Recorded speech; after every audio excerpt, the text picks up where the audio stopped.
এর বাইরে বিকল্প কোনো রাস্তা আমাদের জন্য খোলা নাই।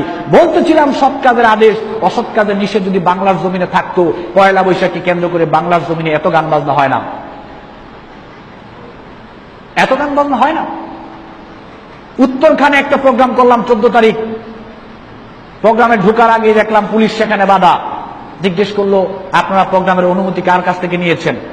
আমি অত্যন্ত দুঃখ করে বললাম আফসোস আমাদের এই ভাইদের জন্য যারা মসজিদে প্রোগ্রাম করার পর জিজ্ঞেস করে কার কাছ থেকে অনুমতি নিয়েছেন। আজকে পয়লা বৈশাখকে কেন্দ্র করে গোটা বাংলাদেশের সব জায়গায় গান বাজনা চলছে, সেখানে তো অনুমতি লাগে নাই। আপনি কিভাবে নিজেকে মুসলিম বলে পরিচয় দিচ্ছেন? মসজিদে প্রোগ্রাম হওয়ার পরে অনুমতি লাগবে কেন? কোরআন হাদিসের কথা হবে, দুনিয়াটা আল্লাহর, পৃথিবীটা আল্লাহর, আপনি আল্লাহর সৃষ্টি, আমি আল্লাহর সৃষ্টি, আপনি আল্লাহর গোলাম, আমি আল্লাহর গোলাম, আল্লাহ খাওয়াচ্ছেন, পড়াচ্ছেন, রিজিক দিচ্ছেন, সবকিছু করছেন আল্লাহ। সেই আল্লাহর কথা বলবো, অনুমতি তো আল্লাহর কাছ থেকে নেওয়া দরকার। এই কথাটা এই কারণেই বললাম, বাংলাদেশের মানুষ বুঝতে পারে না মুসলমান মানে কি, বাংলাদেশের মানুষ ইসলাম ধর্ম মানে কি বুঝতে পারে না। মনে করেছে বাপ মুসলিম ছিল, আমিও মুসলিম হয়ে গিয়েছি, যার জন্য আমাদের এই করুণ অবস্থা। আজকে আপনি ঠিক করুন আপনার পরিচয় কি। পয়লা বৈশাখকে কেন্দ্র করে আপনি ঠিক করুন আপনার পরিচয় কি।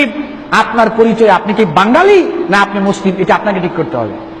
কারণ টেলিভিশনে যখন খবর দেখেছি পয়লা বৈশাখের দিন, সবাই দেখলাম সেখানে পুরুষ মেয়েরা বলতেছে আমরা বাঙালি, আমাদের ঐতিহ্য, এটা আমাদের পালন করতেই হবে।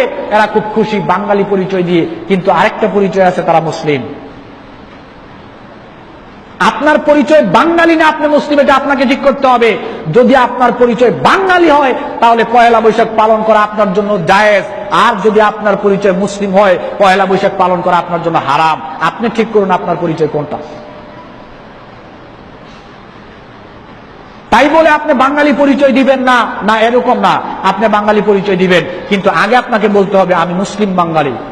মুসলিম শব্দ আগে থাকতে হবে, পরে বাঙালি। আগে মুসলিম, পরে বাঙালি। যদি মুসলিম শব্দ কেটে দেন তাহলে এই পয়লা বৈশাখ পালন করার একটা আগ্রহ জাগবে, কিন্তু মুসলিম বাঙালি যদি বলেন তাহলে মুসলিম বলার সাথে সাথে এই পয়লা বৈশাখ আপনার জন্য হারাম হয়ে গিয়েছে।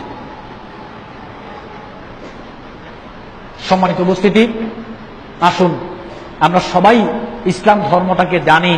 ইসলাম ধর্ম মানে কি, মুসলমানিত্ব মানে কি, কালেমা মানে কি, রাসূল সাল্লাল্লাহু আলাইহি সাল্লামের প্রতি ঈমান আনা মানে কি, এই বিষয়গুলো যদি আমরা জানতে পারি তাহলে আমাদের দ্বারা এই কাজ কখনো হওয়া সম্ভব ছিল না। আমরা এই ব্যাপারটা জানি না। কালেমার প্রতি ঈমান আনার পরে কোন কাজ করতে হবে তাও জানি না। কালেমার প্রতি ঈমান আনার পরে কোন কাজ ছাড়তে হবে তাও জানি না। কালেমার প্রতি ঈমান আনার পরে কোন কাজ করা যাবে তাও আমরা জানি না। যদি জানতাম তাহলে আমাদের দ্বারা এই কাজ কখনোই হওয়া সম্ভব ছিল না।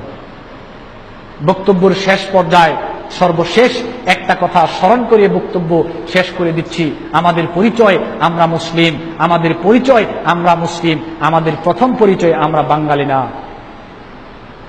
যদি আপনি বাঙালি বলেন তাহলে সবকিছু পালন করতে পারবেন, বাঙালি হিসেবে আপনার জন্য জায়েজ। কিন্তু আপনি যদি বলেন আমি মুসলিম তাহলে এইগুলো পালন করা আপনার জন্য হারাম। এই জন্য আপনাকে পরিচয় দিতে হবে আমরা মুসলিম বাঙালি। আপনার পরিচয় হবে আমরা মুসলিম বাঙালি। শুধু বাঙালি পরিচয় দিলে আপনার দ্বারা ইহুদি সংস্কৃতি পালন করা সম্ভব, শুধু বাঙালি পরিচয় দিলে ইহুদি সংস্কৃতি পালন করা সম্ভব, কিন্তু মুসলিম বাঙালি পরিচয় দিলে আপনি কখনোই সেগুলো পালন করতে পারবেন না, কারণ আগে আপনার মুসলিম শব্দ রয়েছে। সম্মানিত উপস্থিতি, আসুন আমরা সবাই চেষ্টা করি ইসলামকে সুন্দরভাবে জানার, বুঝে শুনে এইগুলোকে সঠিকভাবে আমরা যেন ইসলামকে পালন করতে পারি। আল্লাহ সুবহানাহু ওয়া তাআলা আমাদের সবাইকে তৌফিক দান করুন। আমরা বলি